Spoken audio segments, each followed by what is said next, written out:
Ha sido una semana dura, trabajosa y difícil para muchos. Sabemos que cuando nos encontramos con el Señor, las cosas no es que se acaban o comienzan. La vida continúa, pero hay una sola cosa que marca algo diferente en nuestras vidas: que ya no caminamos solo, que ya no pensamos solo, que ya no nos sentimos sin esperanza. Tenemos donde recostar nuestra cabeza, tenemos en quién clamar, tenemos a quién llorar, tenemos con quién quejarnos.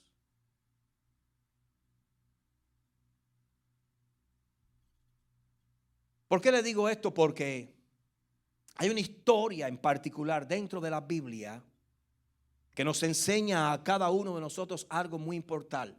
Muy importante. Ese es el punto de cuando lo logramos tener todo y de un día a otro por una acción nuestra perderlo todo. Cuando logramos saborearlo todo, disfrutarlo todo, tenerlo todo y llegar a la ingeniosa conclusión un día de que aunque lo tuvimos todo, de nada nos valió ese todo. De nada nos valió haber abrazado las riquezas, haber abrazado las muchas cosas, haber probado todas las cosas, haber disfrutado todos los placeres. ¿De qué le vale al hombre, como dicen por ahí, ganar el mundo y perder su alma? ¿De qué le valió a Salomón tenerlo todo y perderlo todo? No estoy diciendo que Salomón no haya sido salvo. Yo creo que sí fue salvo. Yo creo que sí fue salvo. Porque incluso Jesús en un momento compara su brillo y su poder con el de Salomón. Cuando lo dice, hay uno aquí más grande que Salomón.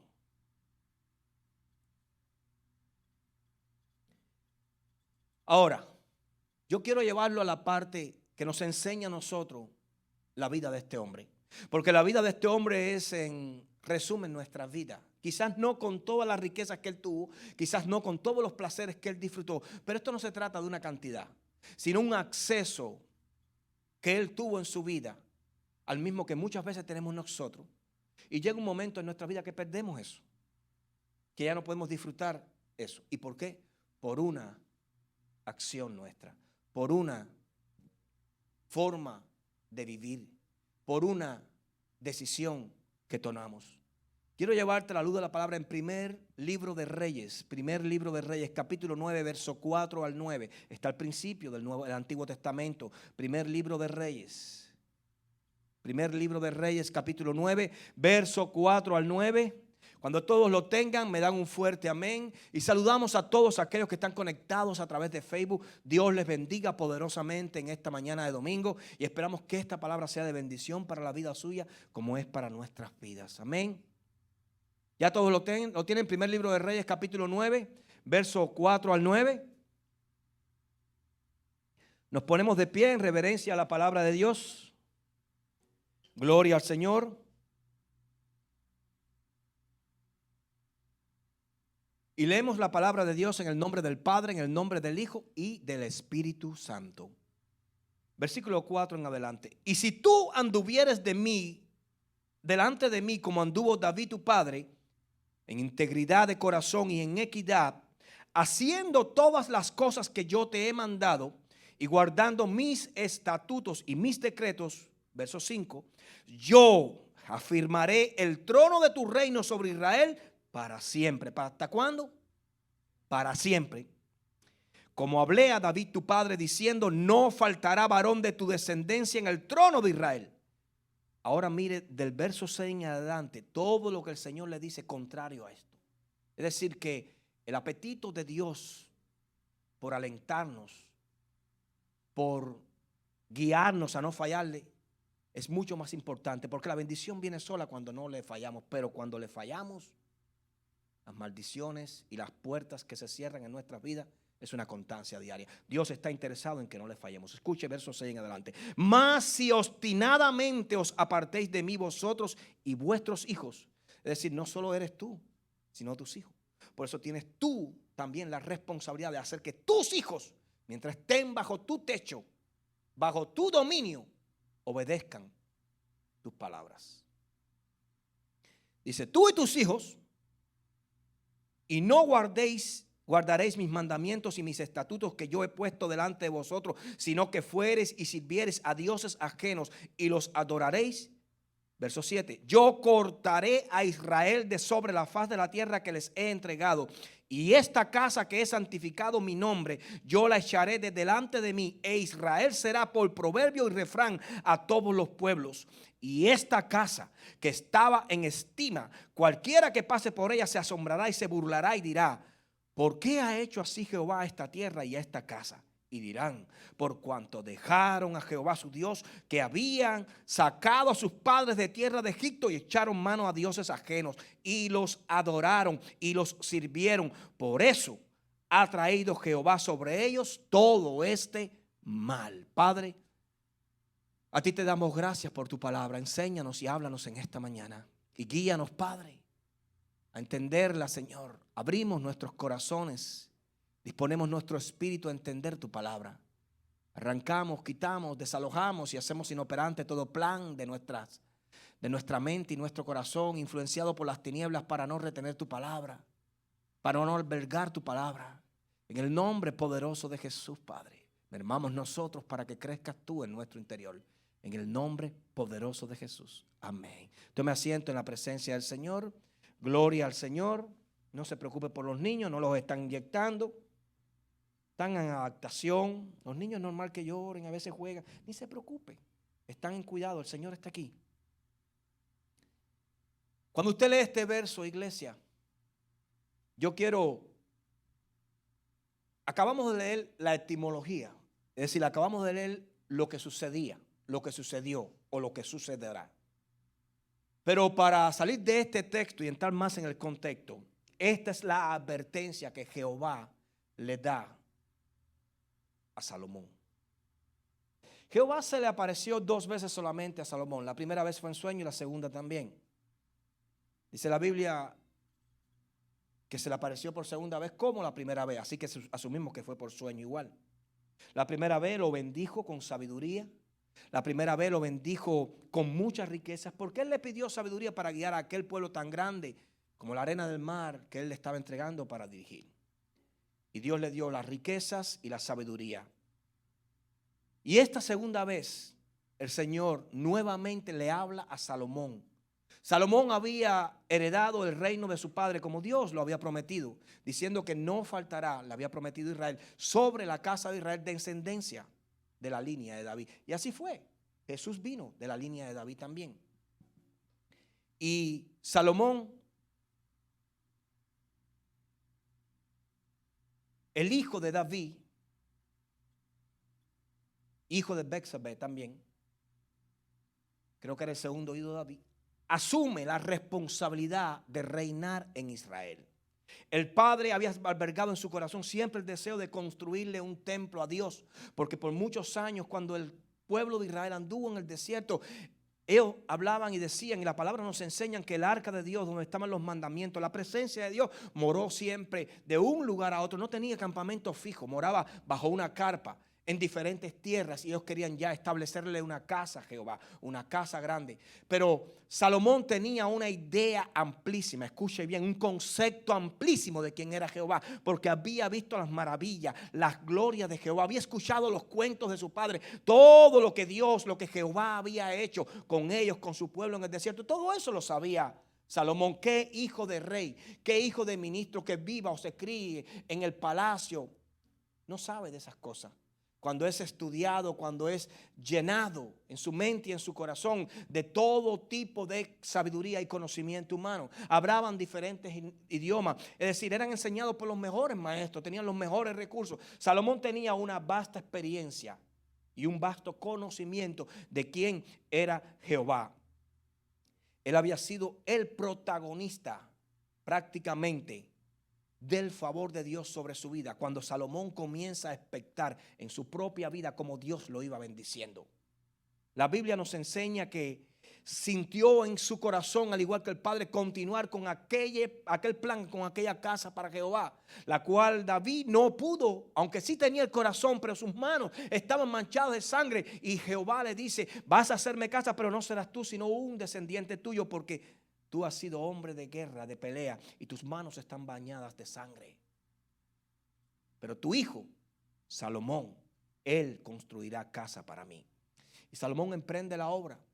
Y la Biblia nos enseña que a pesar de lo que Salomón estaba haciendo, un templo hermoso, grande, bello, Salomón sabía que la presencia de Dios no se podía encerrar dentro de ese tiempo. Incluso él dice, los cielos y los cielos de los cielos no te pueden contener, cuanto menos esta casa que yo he edificado para ti. Él sabía que puede contener, si los cielos no pueden contener la presencia de Dios, él sabía que esa casa, aunque era grande, no podía contener la presencia de Dios. Y él le dice al Señor, que estén tus ojos abiertos. Mire esto, lo que él le pide al Señor. Esta es la casa donde tu presencia va a morar, donde el arca del pacto va a morar. En este lugar estarás tú. Ahora, yo te pido, Dios, que cuando nosotros vengamos a este lugar, tú escuches nuestras oraciones. Le dice, que estén tus ojos abiertos de noche y de día sobre esta casa, sobre este lugar, que escuches la oración que tu siervo haga en este lugar. Yo te pido, Dios, que cuando yo venga, no importando la hora, y yo hable, tú me escuches. Si tu pueblo Israel, y le pide también, mire, si tu pueblo Israel pecare contra ti y se arrepintiesen y viniesen y oraren en este lugar, tú los perdonarás. Es decir, lo que ellos hagan, si se arrepienten y viniesen a este lugar y oraren en este lugar, yo te pido, Dios, que si ellos hacen eso en este lugar, tú los perdones.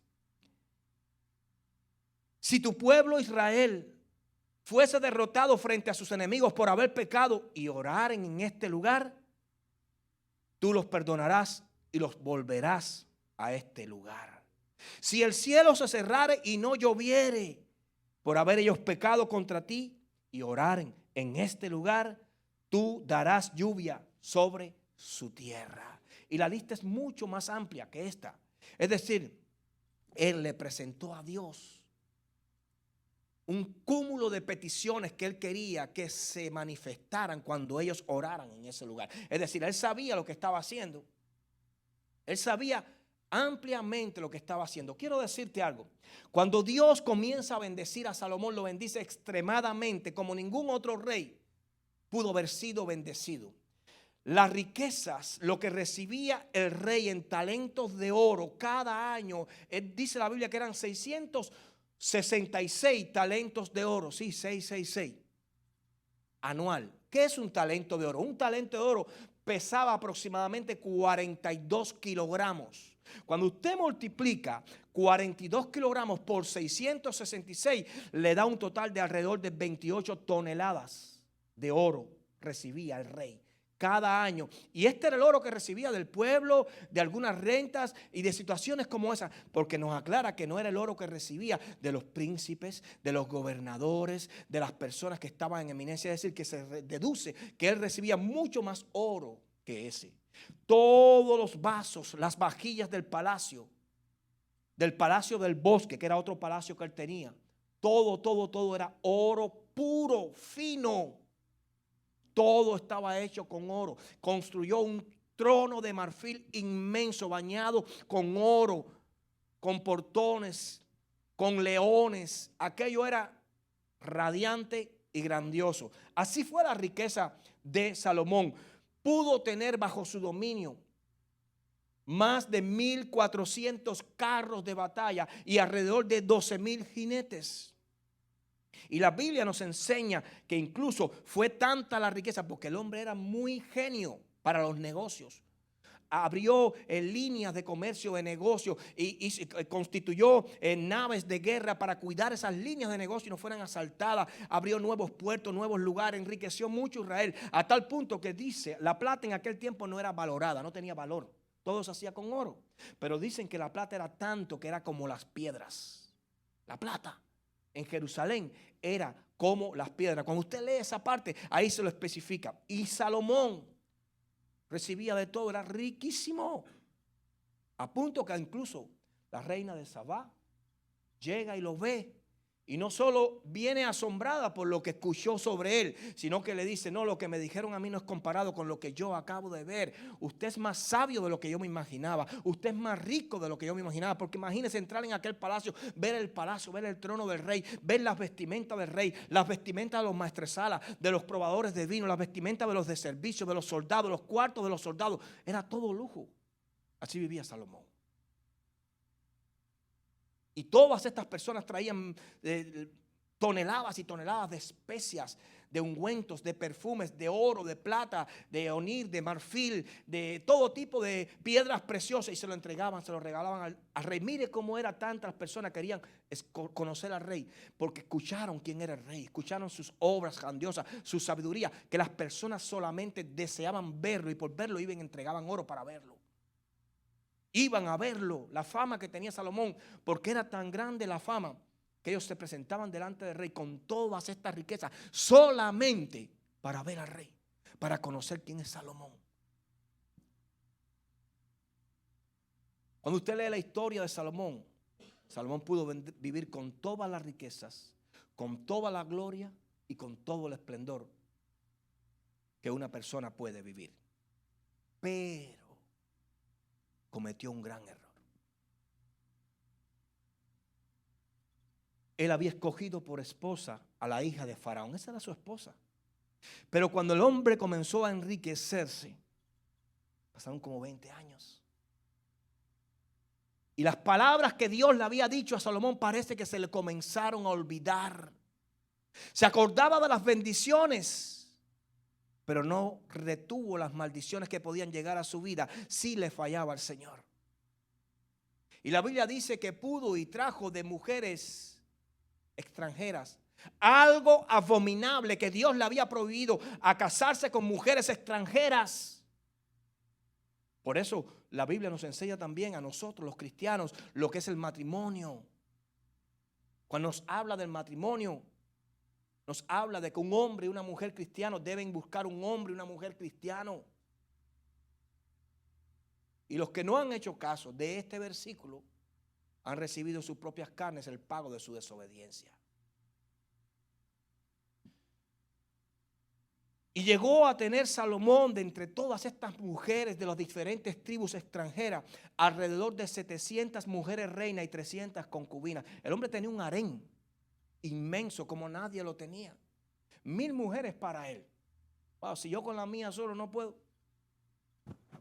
Imagínate teniendo 1000 mujeres que cada noche te pide algo distinto. Si a veces a nosotros nos cuesta trabajo torear al hombre que tenemos, torear a la mujer que tenemos. Imagínate 1000 mujeres.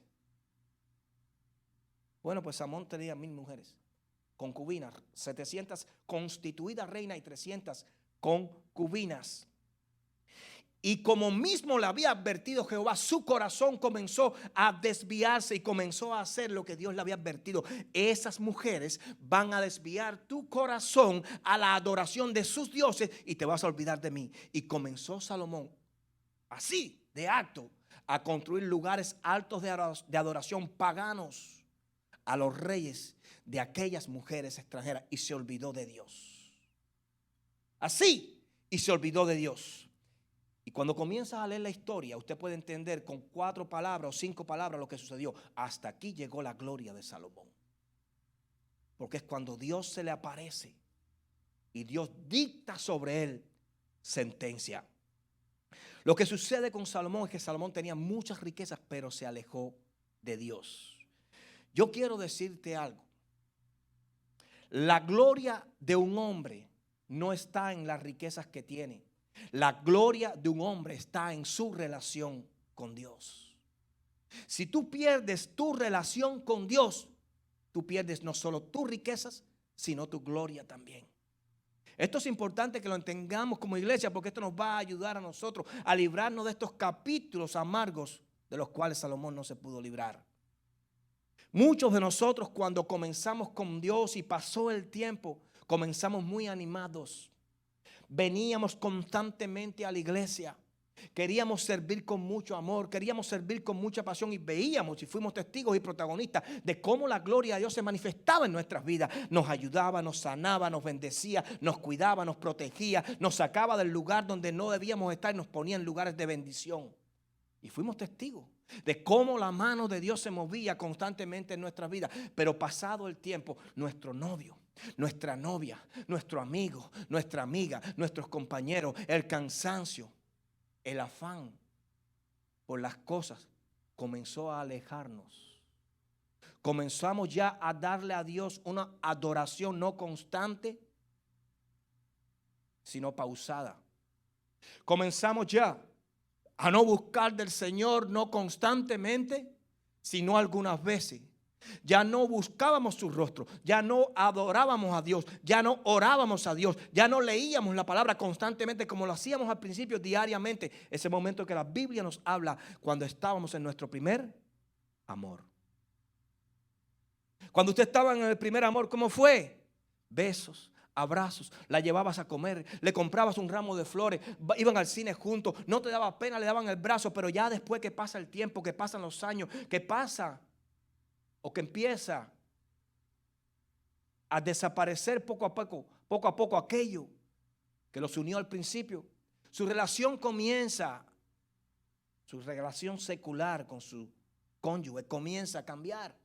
Es decir, no es que tú no lo ames, no es que tú no la amas, no es que esa persona ha perdido el valor para tu vida, pero aquel brillo, aquel amor, aquel primer amor ya no está. Y la Biblia nos nos ayuda a entender algo muy importante, es que nunca nosotros podemos permitir que ese primer amor en nuestra relación con Dios desaparezca. Porque ese primer amor cuando desaparece trae como consecuencia que los que estuvieron ya hoy no estén. Que los que venían al altar llorando ya no estén. Que los que buscaban la presencia de Dios ahora quieren buscar la presencia de dioses paganos. Si usted permite que ese primer amor desaparezca de su vida con el Señor, eso no es algo, escuche bien, a lo cual usted va a estar ajeno. Eso es algo que llega a nuestras vidas cuando dejamos de entender que Él es prioridad para nuestras vidas. Eso no llegó a la vida de Salomón porque tenía que llegar. Eso llegó a la vida de Salomón porque dejó de buscar al Dios que su padre le servía. Porque su corazón se comenzó a llenar de los placeres, del corazón de las mujeres, de los pensamientos de las personas que estaban a su alrededor. No tenía tiempo para Dios porque el tiempo que él necesitaba o que podía darle a Dios, ahora lo tenía con sus súbditos y con sus gobernadores para construir y engrandecer el rostro o el reino. Comenzó a robarle tiempo a Dios. Comenzó a dejar de darle el tiempo a Dios, que era el tiempo para él. Comenzó, en otras palabras, como yo titulé esta palabra en esta mañana, el hombre que camina con Dios comenzó a dejar de caminar con Dios. Y hoy quiero hablarte de las bendiciones de caminar con Dios. Cuando Salomón caminó con Dios, tuvo todo. El mundo estaba a sus pies. Las personas querían ver su gloria. Era famoso. Pero cuando dejó de caminar con Dios seguía siendo famoso, pero ya el que lo hizo famoso no estaba. Ya el que le proveyó las joyas no estaba. Ya el que le abría las puertas no estaba. Ya aquel que lo cuidó de que otros reinos lo invadieran y lo atacaran, ya no estaba. Ahora ese que lo cuidó, que lo bendijo, que lo protegió, que estuvo tantos años a su lado mostrándole su poder y su gloria, ahora ese mismo Dios que bendecía estaba declarando sobre el reino Salomón, sobre ese reino de Israel, que iba a ser invadido por muchos otros reinos, que le iba a arrancar las tribus de su mano y solamente le iba a dejar una sola tribu por amor a su siervo David. Qué duro es que la misma mano que se extendió desde el cielo para acariciar nuestro rostro, para bendecir nuestra vida, un día se extienda desde el cielo para golpearnos nuevamente, pero ya no con amor. Lo único que tiene que hacer Dios para que nosotros desaparezcamos es desearlo. Si Dios desea, ya, ahora mismo, todos los que estamos aquí, dejamos de respirar.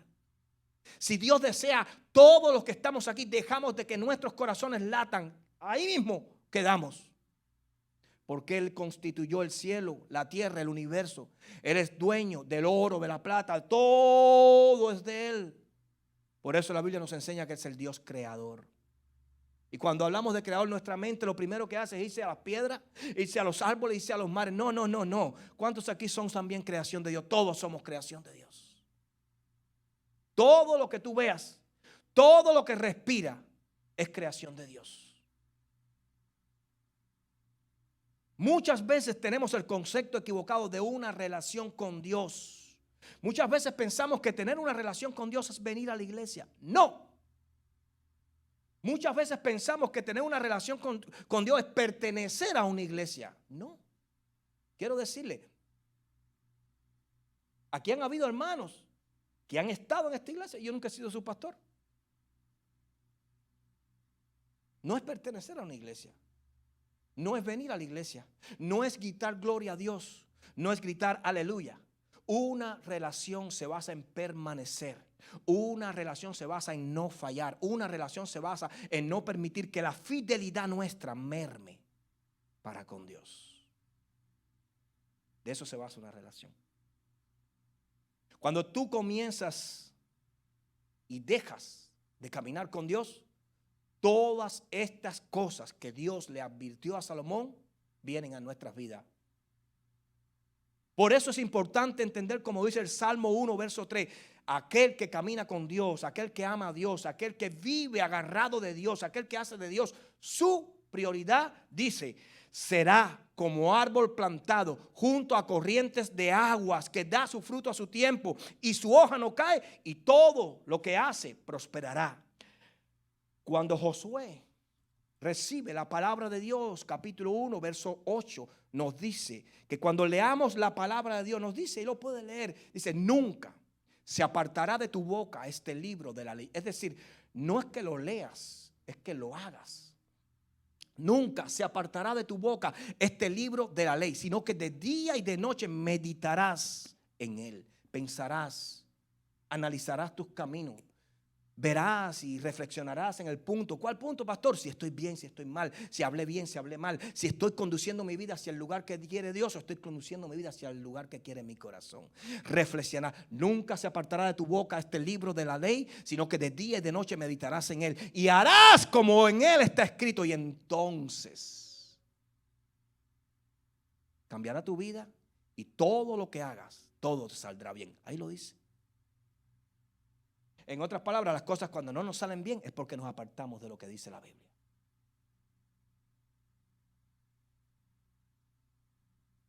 El Señor les dice, si tú anduvieres delante de mí, en otras palabras, lo que te leí al principio, si tú anduvieres delante de mí, yo afirmaré tu reino sobre Israel. Pero si os apartéis de mí, yo cortaré a Israel de sobre la faz de la tierra.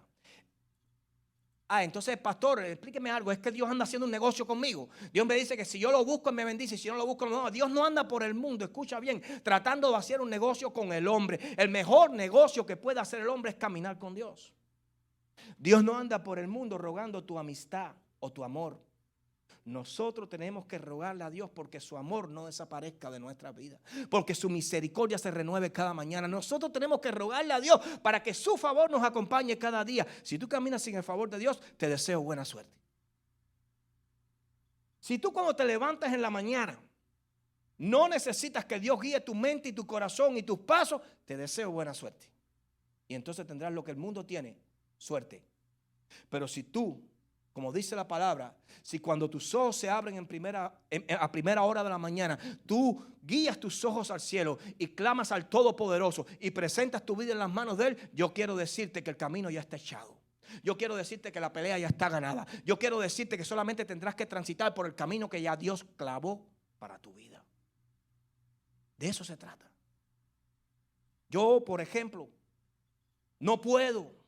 Después de 18 años sirviéndole al Señor, ¿usted sabe cuántas veces yo he tenido oportunidad para arrepentirme de servirle a Dios? Viendo al impío prosperar, viendo al impío vivir diferente, anhelando en la carne a veces los placeres del impío. Pero siempre que la carne mía mira hacia ese lugar y ve la felicidad falsa del impío, mi corazón empieza a arraigarse en esas cosas y mi espíritu me dice, pero no hay vida eterna en eso. Pero no hay salvación en eso. Pero no hay misericordia de Dios en eso. Y automáticamente rebobino que hacer y viro hacia atrás. Y me acuerdo lo que dijo el salmista: mejor es un día en tus atrios que 1000 fuera de ellos.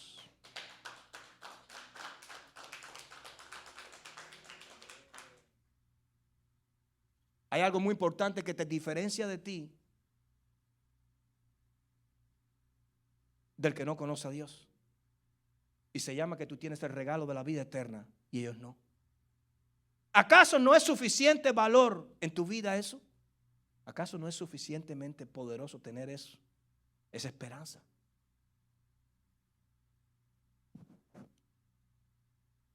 Génesis 5:24 nos habla de una persona que caminó con Dios. Dice, caminó pues Enoc con Dios y desapareció porque le llevó Dios. Enoc.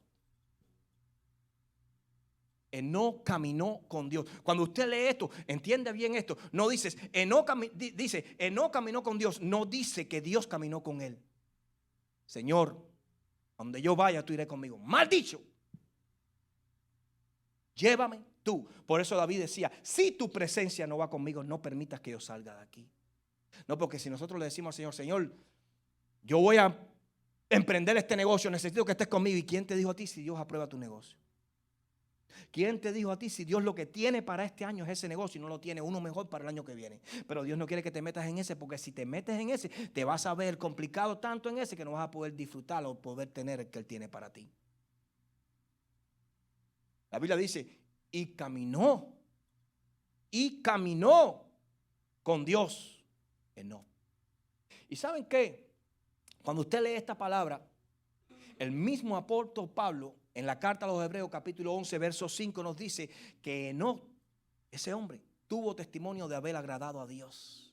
Es decir, cuando él caminó con Dios, no lo hizo en desobediencia, lo hizo en obediencia. ¿Y sabe por cuánto tiempo? En la época de Enoc, el tiempo, los años no se medían por decenas, sino por centenas. Las personas vivían 100, 200, 300, 400, 500 años, 900 años, 900 como 960 que vivió Matusalén. Enoc vivió 300 años agarrado del favor de Dios.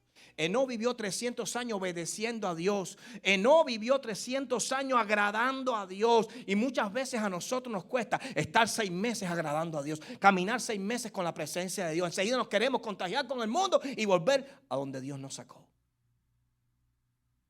Dice, caminó Enoc con Dios y Dios se lo llevó porque le llevó Dios. Desapareció. Caminar con alguien no es ir a la iglesia, como te dije. No es venir al culto, no es gritar gloria a Dios, no es gritar aleluya. Caminar con alguien nos habla de pasar tiempo juntos. Caminar con alguien nos habla de hablar con esa persona. Nos habla de compartir con esa persona, de escuchar a esa persona. Nos habla de vivir y experimentar juntos las pruebas que nos trae la vida. De eso se trata. Así vivió Enoc. Compartió, vivió, escuchó, reflexionó, amó a Dios y Dios se lo llevó. Génesis 6:9. Estas son las generaciones de Noé. Noé, varón justo, era perfecto en sus generaciones. Mire esa palabra, perfecto. Era perfecto en sus generaciones. Con Dios caminó Noé. No dice Noé caminó con Dios. Con Dios caminó Noé. ¿Saben lo que sucede? Cuando usted ve la historia, usted ve que no caminó con Dios. Usted ve que Abraham caminó con Dios, porque lo primero que le dice el Señor a Abraham, cuando usted lee la Biblia en Génesis, le dijo, yo soy el Dios todopoderoso, anda delante de mí y sé perfecto. Es decir, camina conmigo. Y usted sabe cómo lo bendijo. Hasta el día de hoy, la nación de Israel nació de los lomos de Abraham. Pero cuando usted lee la historia, el pueblo de Israel en Egipto no caminaba con Dios. Dios iba con ellos. Pero ellos retaron muchas veces a Dios. Dijo la palabra, creo que es en Éxodo 14:19, creo que dice que el ángel de Dios estuvo con el pueblo, caminó con el pueblo. Pero el pueblo no quería muchas veces caminar con Dios. Y usted sabe cuál fue el final de aquellos que no quieren caminar con Dios. Todas estas personas fueron bendecidos y fueron prosperados. Escucha bien. ¿Por qué, pastor? Porque caminaron con Dios. El hombre o la mujer de Dios que camina con Dios, siga caminando con Dios. Siga caminando con Dios, porque cuando tú sigues caminando con Dios, tú vas a ser prosperado por Dios. Cuando tú caminas con Dios, mira, es que tú tienes hasta con quién quejarte. Porque cuando las cosas no salgan como tú pensabas, bueno, Señor, pero mi vida está en tus manos. Porque cuando yo te acepté, Padre eterno, no solo te dije te acepto. Al aceptarte incluí en mi vida a mi esposa, incluí en mi vida a mis hijos, incluí en mi vida mi casa, incluí en mi vida mis carros, incluí en mi vida mis finanzas. Te di la llave de mi hogar, te di la llave de mi auto. No soy yo quien manejo, no eres tú el copiloto, eres tú el piloto ahora. Entonces tienes el derecho de exigirle a Dios, aunque no debas, porque es Dios quien guía tu vida. Porque es Dios quien guía tu vida. Mientras Salomón buscaba de Dios, todo le fue bien. Pero cuando Salomón comenzó a olvidarse de Dios, todo le fue mal. Es importante entender que cuando nosotros dejamos de caminar con Dios, cuando nos afamamos al trabajo. Pastor, ¿cuándo yo dejo de caminar con Dios? Cuando me afano en el trabajo. Cuando estoy afanado y ya no tengo tiempo. O bueno, sí, yo vengo, pero vengo a veces, cuando puedo. No es cuando tú puedes, porque Dios no te dio salvación cuando Él podía, sino cuando dijo, es el momento. Porque la Biblia dice que cuando llegó el cumplimiento de los tiempos, Dios envió a su Hijo, nacido de mujer, bajo la ley y en la carne, para que tú te salvaras. Es decir, cuando llegó el cumplimiento de los tiempos, Dios no llegó tarde. Dios no dijo, voy a esperar un poco más, ahora estoy atareado. No, voy a terminar este negocio que tengo aquí en el cielo y después, si tengo un chance, me acordaré de ellos. No, cuando llegó el cumplimiento de los tiempos, no había nada más importante a Dios que cumplir con lo que había planeado, enviar a su Hijo. No se atrasó un minuto, no se adelantó un minuto, llegó en el momento correcto. Por eso quiero decirte que tú tienes que entender que cuando nosotros nos afanamos, dejamos de caminar con Dios. Cuando nosotros comenzamos a faltar a los cultos, dejamos de caminar con Dios. Es porque estamos dejando de caminar con Dios. Cuando nosotros nos quejamos, cuando nosotros criticamos, es porque estamos dejando de caminar con Dios. Cuando nosotros no ofrendamos, cuando nosotros no diezmamos, es porque, mira hermano, en la iglesia se ve mucho. El hermano entra y la gloria de Dios y empieza y ora y ofrenda y diezma. Y llega un momento donde comienza a dejar de ofrendar, donde comienza a dejar de diezmar, donde ya no lo hace o lo hace cada vez menos seguido. ¿Y por qué es? Cuando usted va a la vida, cuando usted va a la profundidad, cuando usted va a la raíz, esa persona está dejando de caminar con Dios ya. Esa persona se está enfriando. Ese primer amor que lo motivaba, que entendía, que le daba el raciocinio, que le daba la capacidad de entender el reino, comenzó a apagarse. Y junto con ese apagamiento en su corazón, vino el servicio y el amor a Dios apagado también. Cuando no adoramos, usted viene aquí a entregarle un culto al Señor. Si usted se para ahí, ¿qué culto? Entienda. Mire, la iglesia tiene que entender el ejercicio de un culto. El ejercicio de un culto no es recibir, es dar.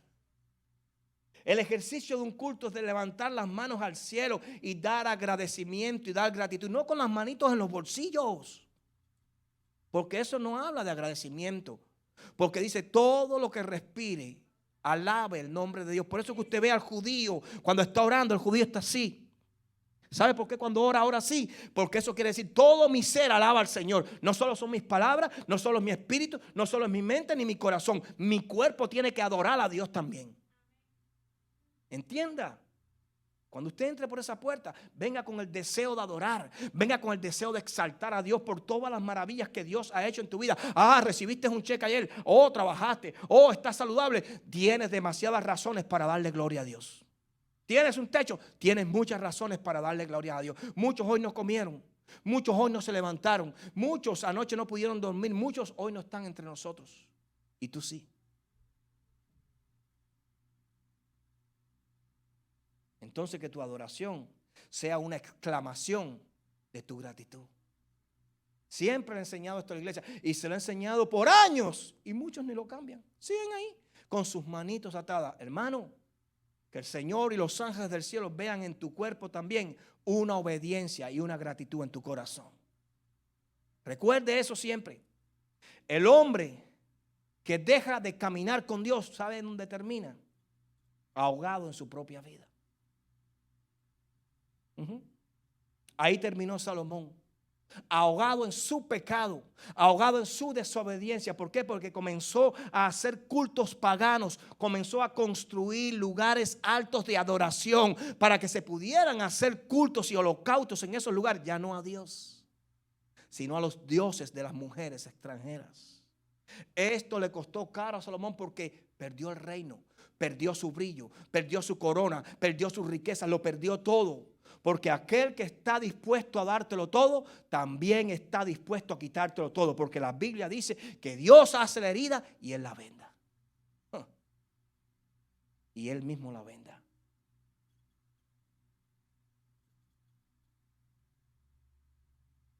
Primer punto. Cuando caminas con Dios te sientes seguro. A veces mi esposa me dice, Damián, acompáñame al patio, a la casita. Pues tenemos una casita en el patio donde no tenemos luz y ahí tenemos guardadas todas las cosas de la iglesia. Cuando hacemos una actividad, cuando hacemos una conferencia, cuando hacemos una actividad de mujeres. Ahí hicimos hace años una casita, ahí está todo lo que es exclusivamente de la iglesia. Ahí no hay nada que no sea de la iglesia. Todo de la iglesia solamente, nada que sea personal, porque esa casita la hicimos para la iglesia. Cuando necesitamos algo, vamos a esa casita. Y ella me dice, acompáñame que está oscuro. Cuando caminamos con Dios, quiero decirte, siempre nos vamos a sentir seguros. Ella me pide que la acompañe porque se siente segura. Y ese sentimiento usted lo experimenta cuando camina con Dios. Cuando caminamos con Dios, nos vamos a sentir siempre apoyados. Mira, quiero decirte algo.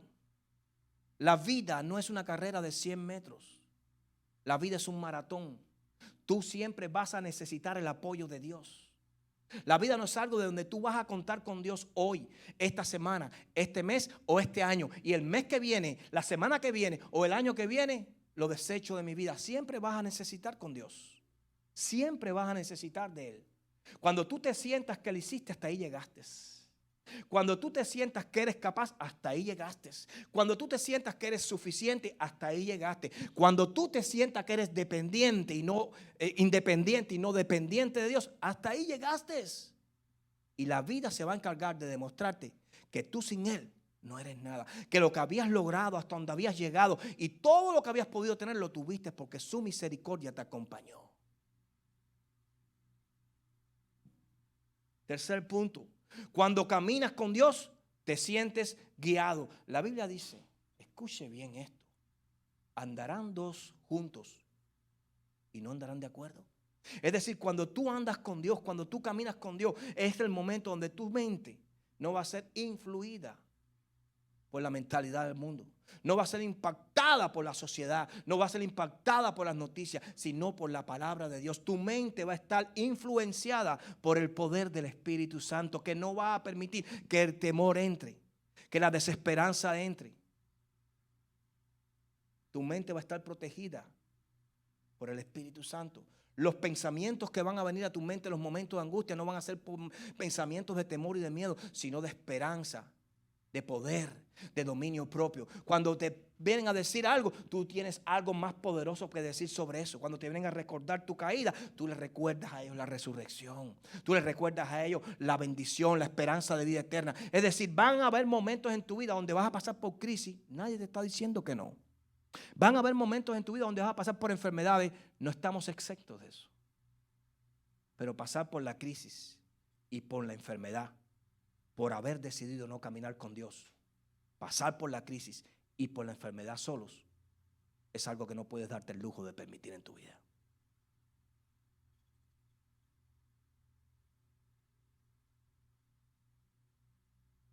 El hombre que camina con Dios entiende de reino. ¿Cuántos les gusta ir a un restaurante a comer? A todos nos gusta llegar al restaurante preferido, sentarnos en aquella mesa, tomar el menú en las manos y pedir por ese menú nuestro plato preferido. Yo sé que muchos de nosotros tenemos restaurantes que nos gustan y platos que nos gustan, y cuando vamos a ese lugar, ¿qué hacemos? Nos sentamos en ese lugar y pedimos. ¿Y qué pasa? Vienen enseguida unas muchachitas o unos muchachitos, unas personas que sirven en ese lugar, y vienen y te sirven. Cuando tú caminas con Dios, tú entiendes de reino. En otras palabras, cuando tú caminas con Dios, tú no eres consumidor, eres sirviente. Eres consumidor, no eres consumidor, eres sirviente. Eso se te revela solo cuando caminas con Dios. Porque el Espíritu Santo se va a ocupar si hay esa relación de hacértelo saber. ¿Cuál es tu lugar en ese lugar? Servicio, escuche bien, no solo es apoyar, no solo es lavar los baños, no solo es limpiar. Servicio es aplicar los dones que Dios te ha entregado. Sí, nos hace falta que el baño esté limpio. Sí, nos hace falta que se pase el vacuum. Sí, pero nos hace falta que tú fluyas bajo los ministerios que Dios te entregó. Porque eso trae edificación a la iglesia. Eso trae la bendición que el Padre tiene preparado para que la iglesia, como cuerpo de Cristo, crezca en poder y autoridad. Para que los enfermos sean sanos, para que los demonios tengan que salir, para que las personas adquieran conocimiento. Por eso, servicio no solo es lavar, vaquear o limpiar. Servicio es fluir bajo los dones que Dios me ha dado. Hacerlos, aplicarlos a mi vida. Y es hora ya que entendamos sobre esto. ¿Qué estamos esperando? ¿Una mayor iglesia para entonces servir en ese lugar? ¿Un pastor diferente? Quiero decirte, este es el lugar donde Dios te puso. Y Dios te está probando en este lugar. Y Dios nunca te va a probar en otro lugar en el que tú quieres que estar. Porque la Biblia nos enseña que si en lo poco somos, quien no es fiel en lo poco, tampoco será fiel en lo mucho. Dios nunca te va a poner ahí. Porque te voy a decir algo, quien no se lava la cara, tampoco se lava la boca. Tienes que entender que Dios nos va a probar. La vida es una carrera, es una universidad donde Dios nos está preparando para cuando lleguemos al cielo. ¿Qué es lo que se hace en el cielo, pastor? Bueno, te voy a decir, Dios te está probando en este mundo. Dios te está probando en la adoración, Dios te está probando en la alabanza, Dios te está probando en la intercesión, en el ayuno, porque eso es lo que se va a hacer allá arriba. Entonces, si aquí usted no ora, si aquí usted no alaba, si aquí usted no tiene esa comunidad con Dios, mi pregunta es, ¿qué vas a hacer en el cielo? Porque allá no es para sentarse, allá no es para mirar de lejos, allá no es para ser un espectador, sino un protagonista de la gloria de Dios. En el cielo se alaba, se adora, se ora, se exalta al Rey de Reyes y Señor de Señores. Y si aquí no lo hacemos, ¿usted cree que se lo vaya a dar en el cielo? No se descalifique antes de entrar al cielo. Califíquese aquí porque Dios nos está mirando. Dice que sus ojos están puestos sobre la tierra y sus oídos atentos a la oración de los justos. Es decir, todo el tiempo Dios está haciendo su papel. Dios está diciendo, yo estoy vigilando, yo estoy mirando, yo estoy observando. Ahora necesito que haya una acción desde la tierra para yo poder clasificar tu vida. Esto es un entrenamiento nada más. El verdadero papel lo vamos a jugar ahí arriba. Pero este entrenamiento es el que te capacita para el papel que Dios te va a dar ahí arriba. Nunca lo olvides. En otras palabras, para si no lo entendiste, si le fallas a Dios aquí, no vas a hacer nada allá. Y Dios no quiere vagos en su reino. Dios no quiere gente ociosa en su reino. Dios no quiere gente con manos cruzadas en su reino. Dios quiere adoradores en espíritu y en verdad. Hombres y mujeres que han entendido que el papel de ellos no es consumir oxígeno ni ocupar un puesto en una iglesia, sino servirle a Dios. Si le sirves aquí, le sirves allá. Si no le sirves aquí, lo dudo que puedas servirle allá.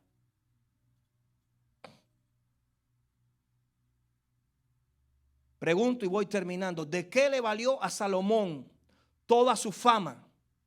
¿De qué le valió a Salomón toda su riqueza? ¿De qué le valió a Salomón toda su sabiduría si terminó apartado de Dios? ¿De qué nos vale a nosotros comemos el reino cuando llegamos?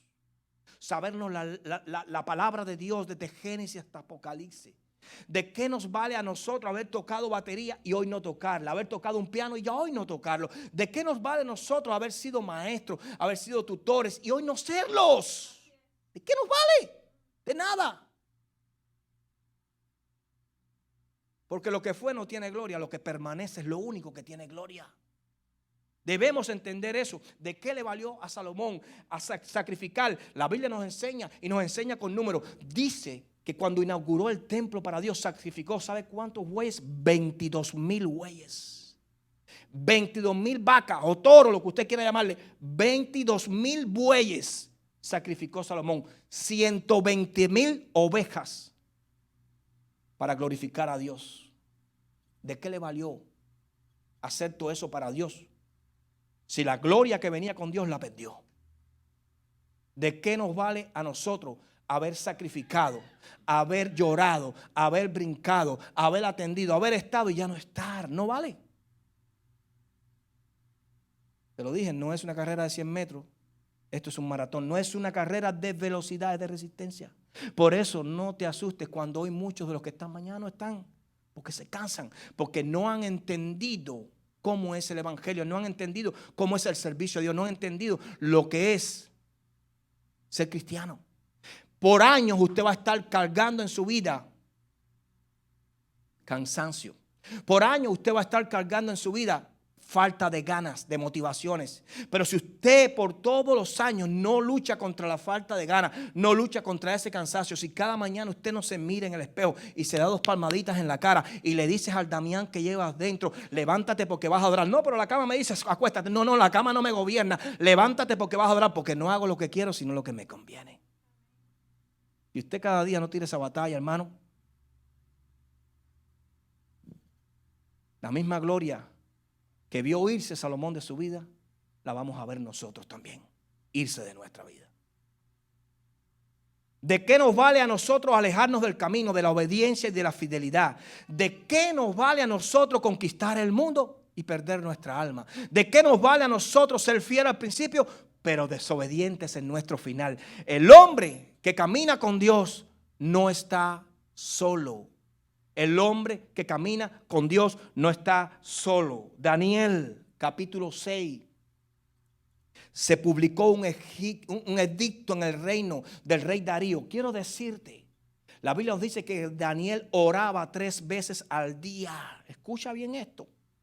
3 veces al día oraba. Todo el reino conocía a Daniel, no porque vendía carros, no porque manejaba 2 camiones, no porque era carpintero, no porque ponía gabinete, no porque pintaba casa. No era famoso por eso, era famoso porque oraba 3 veces al día. 3 veces al día. Qué gloria, ¿eh? Y algo querían hacer los sátrapas, porque la Biblia nos enseña y nos dice que había en Daniel se encontraba un espíritu superior al de estos sátrapas, al de estos gobernadores, al de estos sirvientes del rey.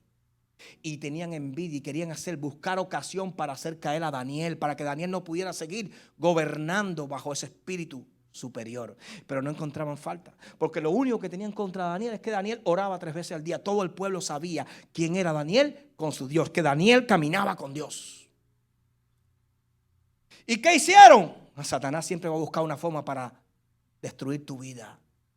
Nadie está exento. Oh rey, publique un edicto que por 1 mes todo aquel que demande razón alguna o le ore a su Dios será echado en el foso de los leones. Mire esto. La Biblia dice que cuando Daniel escuchó eso, rasgó su ropa, se echó silicio, ceniza en su cabeza, se metió en su habitación, abrió las ventanas que alumbraban hacia Israel y comenzó a orar y adorar a Dios. El edicto no lo detuvo, porque Daniel caminaba con Dios. Escuche esto. Y los sátrapas, aprovechando la ocasión, fueron allí, lo vieron y fueron corriendo al rey. Oh, rey Darío, hay algo que debes saber. ¿Qué pasó? Oh, Daniel, te ha fallado. Daniel ha violado el edicto. Y sépase Dios, porque sabían que el rey amaba a Daniel. Y sépase, oh rey Darío, que todo edicto publicado bajo la ley de Persa no puedes cancelarlo. Si violó la ley, tienes que matarlo, echarlo en el pozo de los leones. Y el rey, con el corazón doliente, no pudiendo evitar eso, o derogar la ley que él mismo firmó, sabiendo que la ley de Persa no podía ser una vez que era puesta, derogada y cancelada. Tuvo que decir, ok, echen a Daniel en el pozo de los leones.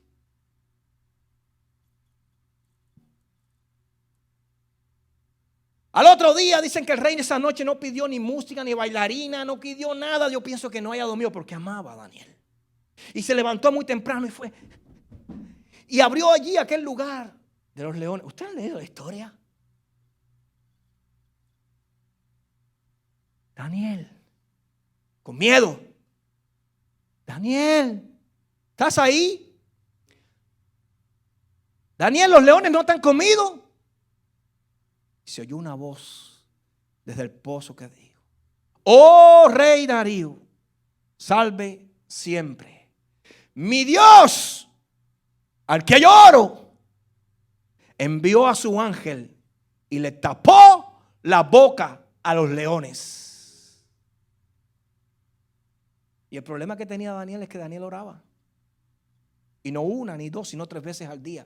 El problema es que Daniel caminaba con Dios. Quiero decirte algo, el hombre que camina con Dios, el hombre que camina con Dios siempre va a tener la ayuda de Dios. Si te meten en el pozo de los leones, allí vas a tener la ayuda con Dios. Aunque el enemigo te quiera destruir, escucha bien, no vas a estar solo. Si Dios tiene que callarle la boca a esos leones que están a tu alrededor, Dios se la va a cagar. Pero Dios va a glorificar tu vida delante del rey y de los leones. Porque el único problema que tenía Daniel era que caminaba, que le oraba a Dios. El ángel de Dios, dice la Biblia, que camina con los que le sirven a Dios.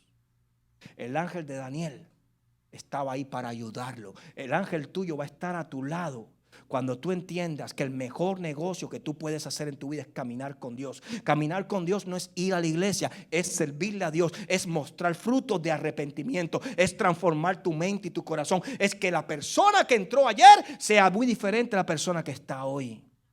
Caminar con Dios es entender de prioridades, y no mis prioridades, sino las prioridades del reino. Caminar con Dios es quitarme yo para que sea Dios, es mermar yo para que crezca Dios. Caminar con Dios es priorizar a Dios en nuestras vidas. Por eso vas a tener retos, vas a ser probado, y no vas a ser probado cuando es fácil. Qué fácil es diezmar, qué fácil es orar cuando me sobra. No, el problema es diezmar, el problema es orar cuando ya no sobra, cuando ya no alcanza y cuando tengo que hacer maravilla. Ahí es donde vas a hacer tu fe probada. El problema de Daniel es que Daniel tenía una vena de oración y por esas vidas de oración era conocido. ¿Por qué conocen las personas nuestra vida? A ver, ¿por qué te conocen a ti? ¿Saben algunos que tú eres cristiano o aún no se han enterado? ¿Saben algunos que tú tienes un Dios grande en el cielo o aún no se han enterado? Porque muchas veces estamos en la cola del Publix y vamos a comprar alimentos.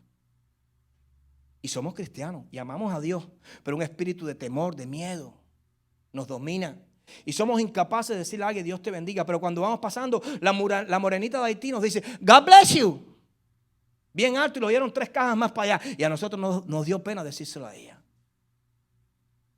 De eso se trata, de no esconder al Dios que le servimos, de orarle 3 veces al día, de donde quiera que estemos, identificarnos con el Dios que estamos. Oh, si los musulmanes, los talibanes, donde quiera que están lo hacen, donde quiera que están reconocen al Dios que les sirve. ¿Cómo tú, que tienes un Dios eterno, grande y que te ha garantizado la vida eterna, no vas a reconocer al Dios que tú le sirves?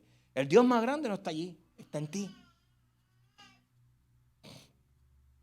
El hombre que camina con Dios tiene un espíritu diferente.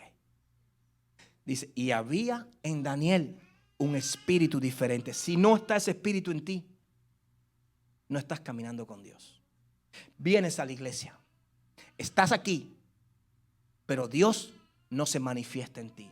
Un espíritu diferente en tus palabras, en tus acciones o reacciones controladas, en tus deseos, en tus respuestas y en tus preguntas. Un espíritu diferente te identifica a ti. Salomón dejó de caminar con Dios y le costó su vida y su reino. No dejes de caminar con Dios. Porque cuando más necesitado estés, a veces tendemos a alejarnos. Cuando pasamos por una prueba bien difícil es el momento de alejarnos. No. No es el momento de alejarte, sino de acercarte más. Mientras más necesites de Él, más cerca debes de estar de Él. Porque sí, a veces tenemos ese problema, que cuando pasamos por un problema grande, no, ahora no tengo tiempo, tengo que resolver. No, ahora es el momento de buscar más, ahora es el momento de orar más, ahora es el momento de ayunar, de interceder. Este es el momento donde yo me voy a acercar al sacerdote y el sacerdote va a ver mis lágrimas y quizás me bendiga con un nuevo Samuel. Iglesia, camina con Dios. Porque si Dios es con nosotros, ¿quién contra nosotros? Si Dios es con su iglesia, ¿quién contra su iglesia? La iglesia es vencedora, nunca lo olvides. Es victoriosa. Porque ya Él fue vencido en la cruz del Calvario. No le fallemos a Dios. Caminemos con Él. Porque eso va a traer a nosotros bendición y vida eterna. No nos maravillemos por las cosas que Dios nos da. Dios lo permite como pago a la obediencia y la fidelidad. Pero si esas cosas que llegan a tu vida te roban el corazón, te roban la atención y afanan tu vida, terminarás como Salomón, perdiéndolo todo y rogándole a Dios. Hoy Dios te está tirando, como decimos nosotros, un ancla. Para si ibas camino, te regreses. Para si estaba llegando, ya no llegues. Porque muchas veces tenemos que redireccionar nuestras vidas. Porque hay veces que pensamos que vamos bien y no estamos bien. Estamos mal. Hay veces que creemos que estamos haciendo bien y no estamos haciendo bien. Estamos haciendo mal. Cada día analice su vida. Cada día usted mírese y dígale, ¿estoy haciendo lo que debo hacer? ¿Estoy en la dirección correcta o voy en la dirección equivocada? Estoy abierto a tu regaño, estoy abierto a tu enseñanza, estoy abierto a tu señalamiento, Dios, para que el Señor pueda trabajar en nuestras vidas. Pero Salomón nunca lo permitió. El dinero, las mujeres y las cosas materiales cegaron y extirparon de su vida su relación con Dios. Un hombre que pudo pedirle a Dios que le diera sabiduría, y junto con la sabiduría le dio con ella todas las cosas. Que ese ejemplo nos haga entender que la mano de Dios que está sobre nuestras vidas, de la misma forma que llega, se puede retirar. Nunca lo olvides, de la misma forma que llega, se puede retirar. Roguémosles al Dios Todopoderoso para que nada ciegue nuestras vidas, para que nada alumbre más dentro de nuestra mente y nuestro corazón que el sacrificio de Cristo en la cruz. Porque donde pongamos nuestra mirada, allí estará nuestro corazón. Nunca lo olvides, donde pongas tu mirada, allí estará tu corazón. Amén.